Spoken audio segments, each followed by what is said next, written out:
तिन्ही संध्येला कपडे धुणं, ज्याच्यामुळे आवाज होईल अशा गोष्टी करू नका. गोंगाट करू नका. घरामध्ये मोठमोठ्याने चित्रविचित्र गाणी लावू नका.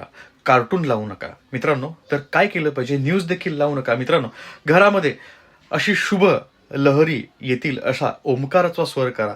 तसेच घरामध्ये तुम्ही जेवढं होईल तेवढं भगवान श्री विष्णूचं स्मरण करा या काळामध्ये. कारण जिथे विष्णू त्या ठिकाणी लक्ष्मीचं आगमन होत असतं.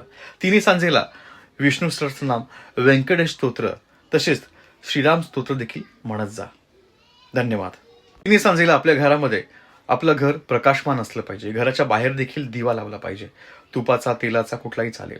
देवघरामध्ये देखील दिवा लावला पाहिजे. अगरबत्ती, धूप तसेच आपल्या घरामध्ये कापूर देखील जाळला पाहिजे.